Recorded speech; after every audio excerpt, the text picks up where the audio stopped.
मी या घरची राणी माझ्या राजाला शोभते, सांगेल कामच कोणी सुख असले कोणाला लाभते।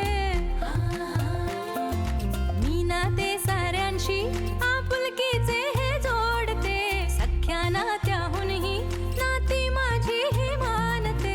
ग्रहण कुणी लाविले हे पण माझ्या संसाराला, साजड हा माझा का तिच्यावरती भुलला। लावून शक्कल घडवून अद्दल शिकवीन तुला धडा, बघशील तू हरशील तू रडशील घळा घळा। गाठ आहे माझ्याशी हे विसरू नको, माझ्या अंगणी नांदते नवऱ्याची बायको, माझ्या अंगणी नांदते नवऱ्याची बायको, माझ्या नवऱ्याची बायको, माझ्या नवऱ्याची बायको, माझ्या नवऱ्याची बायको, माझ्या नवऱ्याची बायको। वकिलापासून काही लपवायचं नाही असं म्हणतात, म्हणून जे आहे जसं आहे तसं मी तुम्हाला सांगितलं। दिस इज माय केस। मला माझ्या बायकोपासून डिवोर्स हवाय। तुमच्या स्पष्ट वक्तेपणाबद्दल धन्यवाद, पण जेवढ्या स्पष्टपणे तुम्ही तुमच्या अफेअरविषयी आणि तुमच्या बायकोला डिवोर्स देण्याविषयी बोललात ना मिस्टर सुभेदार, तेवढ्या स्पष्टपणे ह्या सगळ्याचे होणारे परिणाम आहेत ना हे मी तुम्हाला सांगू इच्छितो। कसं आहे मिस्टर सुभेदार, तुमच्या बायकोमध्ये काहीच मेजर प्रॉब्लेम नाही आहे। इनफॅक्ट तुम्हीच मगाशी म्हणालात ना की त्या हाऊसवाईफ म्हणून एकदम परफेक्ट आहे। हो बरोबर। मग इन दॅट केस त्यांच्याशी दगा करून तुम्ही एका दुसऱ्याच मुलीबरोबर अफेअर करताय, ह्याकरता तुमच्यावरच केस होऊ शकते। आणि ह्या बाबतीत कायदा स्त्रियांच्याच पाठीशी असतो। त्यांच्यापासून डिवोर्स घेण्यासाठी तुमच्याकडे कुठलाच व्हॅलिड कारण जर नसेल तर ही केस तुमच्यावरच उलटू शकते। म्हणजे हे तुमच्यासाठी चांगलं नाही आहे मिस्टर सुभेदार। अहो पण याला याला काहीतरी उपाय असेल ना। कसं आहे मिस्टर सुभेदार, कायद्यात जशा वाटा असतात ना तशा पळवाटाही असतात। आता तुम्हाला जर त्यांच्यासोबत राहायचंच नसेल तर मग तुम्हाला त्यांच्यावर काही आरोप करावे लागतील। आरोप करावे लागतील म्हणजे? हो, म्हणजे त्यांचं कुठेतरी अफेअर चालू आहे किंवा त्या कॅरेक्टरलेस आहेत किंवा त्यांना वेड लागले वगैरे सॉर्ट ऑफ। तुम्हाला समजलंय मला काय म्हणायचं ते। आणि आपण जर हे आरोप कोर्टात सिद्ध करू शकलो ना तरच तुम्हाला डिवोर्स मिळेल। So are you ready for this?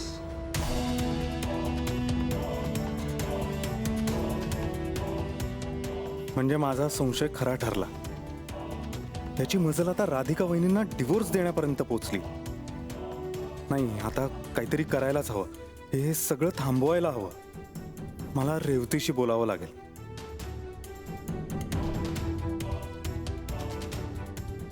Mister सुभेदार, अहो कसला विचार करताय?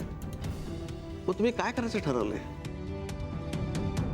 हे सगळं तुम्ही करू शकत असाल तरच आपण पुढे जाऊया। Of course not. वकील साहेब, मी हे करू नाही शकत। मला मुळात करायचंच नाही असं। सर, मी जसं तुम्हाला मगाशीच सांगितलं, आमचं लव्ह मॅरेज आहे आणि ती मला सूट करत नाही, एवढाच प्रॉब्लेम आहे। आय मीन, काळाच्या ओघात मी फार पुढे निघून आलो आणि ती जिथे होती तिथेच राहिली। आणि आता किती प्रयत्न केले तरी ती माझ्या बरोबरीला येऊच नाही शकत। त्यामुळे आमचं नीट जमत नाहीये, एवढाच प्रॉब्लेम आहे। त्यामुळे तिच्यावर हे असे आरोप करणं मला योग्य वाटत नाही आणि तसे आपण नको करूया। तुम्ही दुसरा काही उपाय असेल तर सुचवा ना प्लीज। मग एकच उपाय आहे, मी तुम्हाला टेंटेटिव्हली डिवोर्स पेपर्स तयार करून देतो। ते तुम्ही तुमच्या गर्लफ्रेंडला दाखवा आणि तिला झुलवत ठेवा ना। तिला तुम्ही कन्व्हिन्स करा ना की कायदेशीर तरतुदी चालल्या आहेत, काही दिवसांचा अवधी लागेल पण मिळेल डिवोर्स, तिला सांगा तुम्ही। आणि तशी ती डिवोर्स पुढे ढकला, मग आपण बघूया ना पुढे काय करायचं ते। हो, पण नंतर? मिस्टर सुभेदार, कायद्यात प्रत्येकाला आपली बाजू मांडता यावी म्हणूनच वकिलांची नेमणूक होते। आमचा पेशा गुन्हेगारांच्या बाजूने लढण्याचा जरी असेल ना तरी आम्ही गुन्ह्याच्या बाजूने कधीच नसतो। चूक करायच्या आधीच आम्ही प्रत्येकाला सावध राहण्याचा इशारा देतो। मग आमचं ऐकायचं की नाही हे ज्याचं त्याने ठरवावं ना। मला तरी आता दुसरा कुठलाच पर्याय दिसत नाहीये. त्यामुळे तुम्ही विचार करा आणि ठरवा काय करायचं ते. हा, आता कुठलं अक्षर देशील? यू. Very good. याला हे लावून टाकायचं म्हणजे चिपकून जाईल ना. यू नंतर नंतर काय देणार? B ball. B for ball. Ball. H for horse. E for elephant.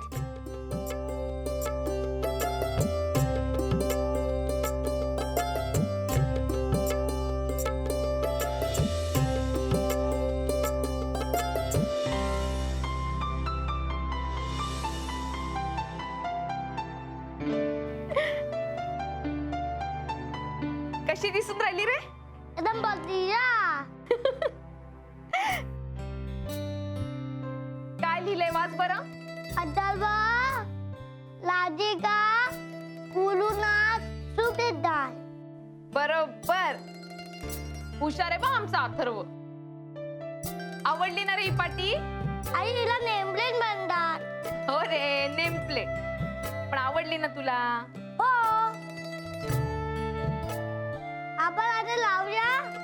नाही आता नको.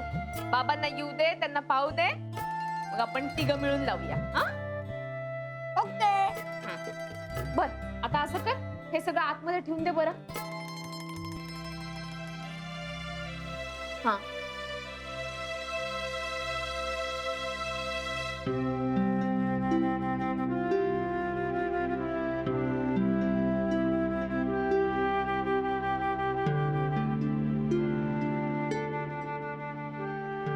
हे आले की त्यांना दाखवते. मला खात्री आहे त्यांना नक्की आवडेल. ही जुळलेली नावं किती छान दिसतात नाही? म्हणजे जे व्हायला नको होतं तेच झालं. गुरु राधिकापासून वेगळं होण्याचा विचार करतोय. हो, म्हणजे मी जे पाहिलं ऐकलं त्याच्यावरून तरी मला हेच वाटतं.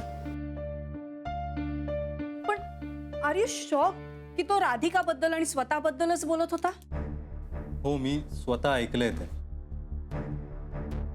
म्हणजे मला पटत नाही, पण मी चोरून ऐकलंय त्यांचं बोलणं. गुरुनाथ वकिलाला सांगत होतं की त्याला त्याच्या गर्लफ्रेंडसाठी बायकोकडून डिवोर्स हवा आहे. वकिलांनी त्याला सांगितलं की हे एवढं सोपं नाही आहे. तुम्हाला जर बायकोकडून डिवोर्स हवा असेल तर त्यांच्यावर नाही ते आरोप करावे लागतील, त्यांना वाईट ठरवावं लागेल. म्हणजे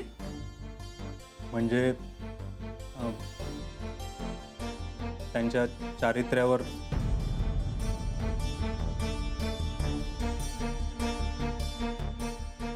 अरे वा, म्हणजे माती ह्यानी खायची आणि बायकांना वाईट ठरवायचं. त्यांच्या चारित्र्याचा काही पत्ता नाही, पण बायका मात्र चारित्र्य. पुरुष ना सगळे सारखेच असतात. स्वार्थी, नालायक. स्वतः बाहेर जाऊन शेण खायचं आणि शिंतोडे मात्र बायकांवर उडवायचं. हे समजतात कोण बायकांना? पायपुसणं. अख्ख्या पुरुष जातीची चीड येते ह्याच्यामुळे मला. भावना शून्य असतात सगळे. रेवतीजी, मी तुमच्या भावना समजू शकतो. खरं तर मनुष्य जातीची विभागणी ही फक्त स्त्री किंवा पुरुष अशामध्ये होणं चुकीचं आहे. माणुसकीचाच विचार करायचा झाला तर ही विभागणी चांगली माणसं किंवा वाईट माणसं यामध्ये करणं योग्य होईल. मग ती स्त्री असो किंवा पुरुष. कारण या सगळ्यामध्ये गुरुनाथ एक पुरुष म्हणून जेवढा चुकीचा आहे तेवढीच शनाया एक स्त्री म्हणून चुकीची आहे असं नाही वाटत तुम्हाला?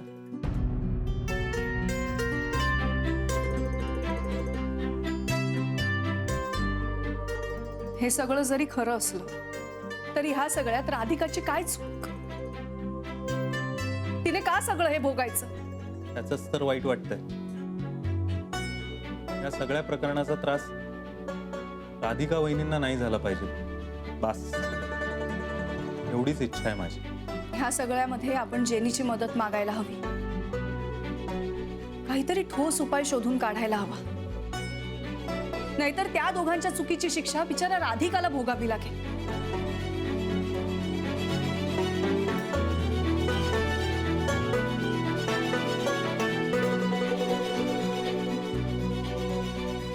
नाही आई, आज चकल्या करून राहिली. बर बर बर झाल्या का? आणि लाडू ग, लाडू केले?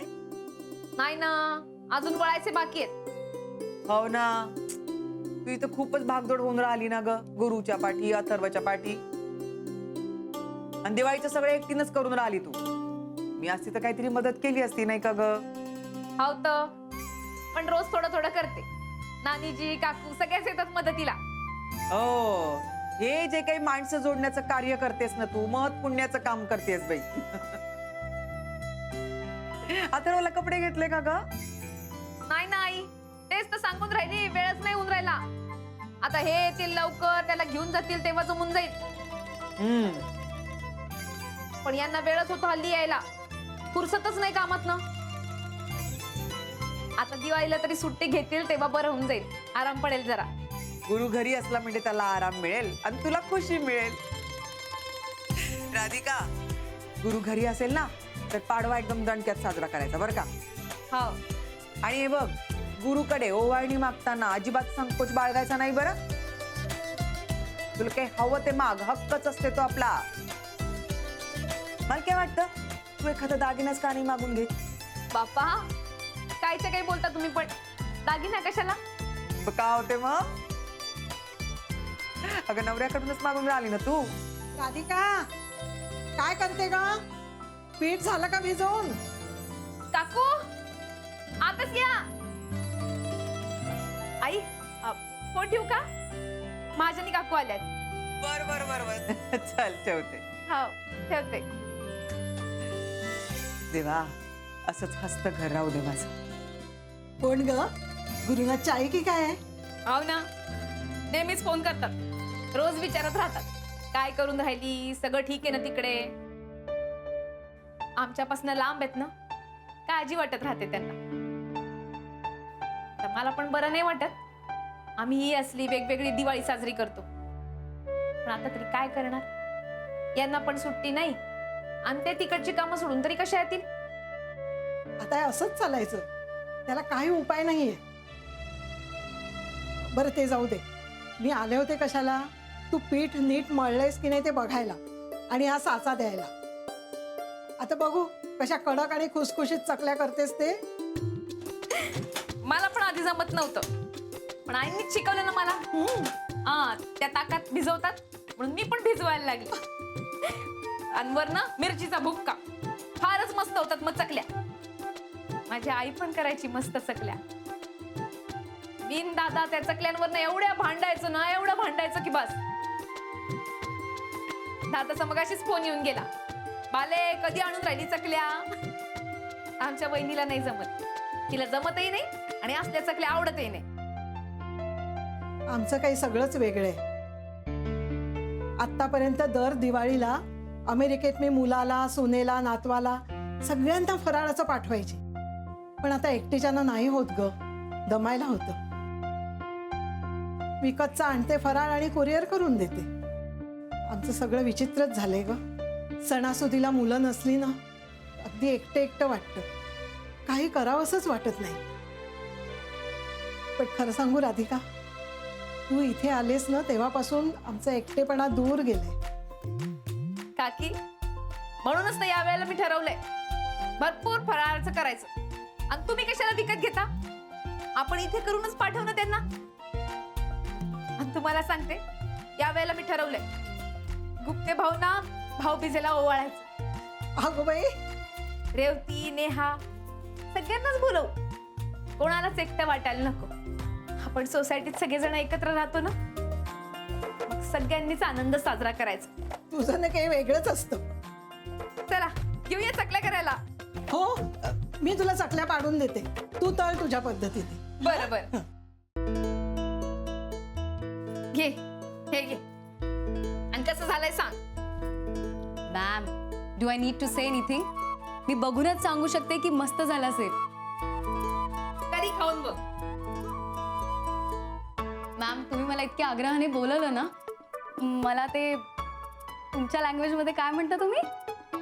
बढिया वाटलं. जेनी, अगं तू काय कोणी परकी आहेस का? अगं सणासुदीला आपल्या माणसांनी जवळ असावं असंच वाटतं ना. तू एवढं त्यांच्या ऑफिसात काम करते, यांना मदत करते. हं? घे, पाणी ठेवलंय तुझ्यासाठी. जेनी, काय झालं? खा ना. Nothing ma'am. मॉमची आठवण आली. ती पण माझ्यासाठी असंच केक वगैरे बनवायची. क्रिसमसला ना आम्ही सगळे एकत्र असायचो. ती मला केक बनवून खायला घालायची आणि बनवायला पण शिकवायची. आता ती गोव्यात आणि मी इथे.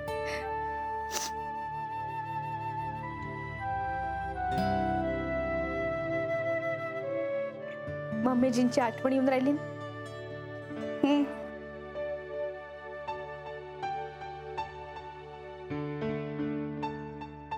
पुढच्या वेळेस त्यांची आठवण आली ना का तडक इथे निघून यायचं. Yes ma'am.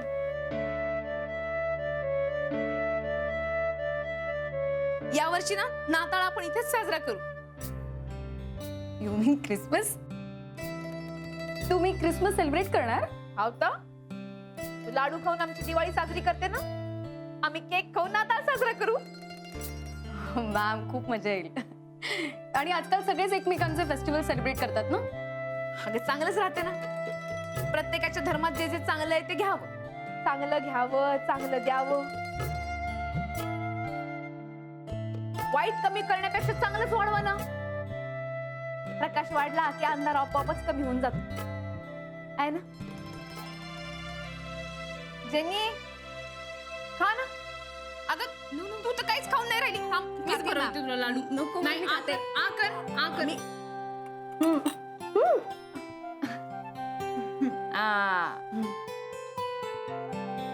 कसं झालंय? ऑसम. बापा, लाडवावरनं आठवलं. जेनी, माझं एक काम करशील का? बोला. मी ना ऑफिसातल्या सगळ्यांसाठीच ना थोडा थोडा फराळ भरून ठेवलाय. म्हणजे पानवलकर साहेब, आनंद भाऊजी, रघु आणि शन्यासाठी सुद्धा. काय ग? हा? अगं ए हळू, पाणी पी. शनायासाठी? नाही म्हणजे मला माहिती आहे ती जरा सर्किट आहे. आता काय करणार, आई बापा विना पोर, एकटी दुकटी राहते. तिला घरचा दिवाळीचा फराळ मिळाला तर आनंदच होऊन जाईल ना. हा थांब, देते तुला.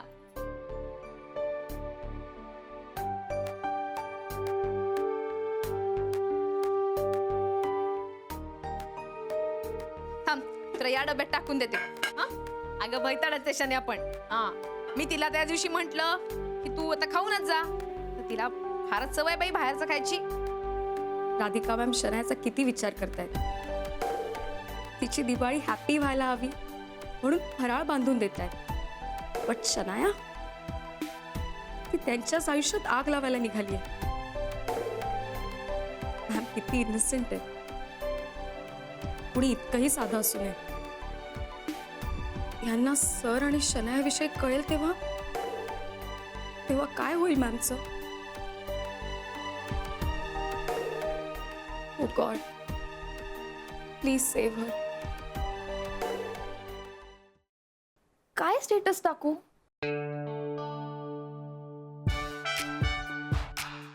Feeling lonely. हा हे बेस्ट आहे.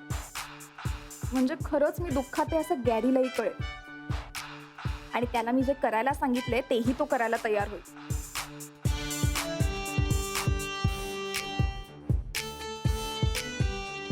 मला तरी त्याची गॅरंटी नाहीये यार. तो त्याच्या वडिलांना खूप घाबरतो, त्याच्यामुळे त्याच्या बायकोला सहजासहजी डिवोर्स देणार नाही. आणखी थोडं इमोशनल ब्लॅकमेल करावं लागेल बहुतेक, कारण फायनली मला त्याच्याच जीवावर ऐश करायची. त्याला वाटत असेल मी त्याच्याशी लग्न बिग्न करणार आहे म्हणून, पण तसं काहीच होणार नाही. काही दिवस त्याच्याबरोबर लिव्ह इन मध्ये राहीन, नंतर बघेन एखादा मोठा मिलियनेर.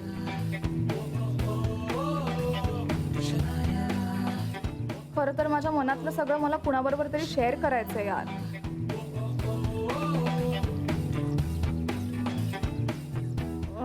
No no no, but Bhakti is a really bad choice. ती उगाच तिचं लेक्चर चालू करेल परत.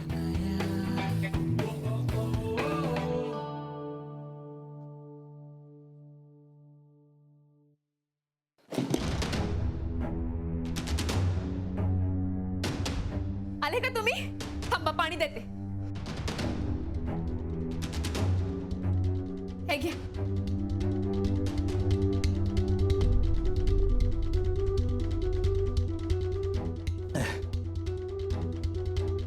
आओ, मी आज ना तुमच्यासाठी काहीतरी केलंय. म्हणजे तुमच्यासाठी नाही, आपल्या घरासाठी. थांबा, तुम्हाला दाखवते. तुम्ही तर खुशच होऊन जा. थांबा, दाखवते. शनायाचं स्टेटस, फिलिंग लोनली. तिनं बहुधा खूप मनावर घेतलं हे सगळंच. ती खरंच मला सोडून गेली तर नाही, मी नाही जगू शकणार तिच्याशिवाय. आओ, हे बघा कसं आहे. काय आल्या आल्या खटखट आहे तुझी.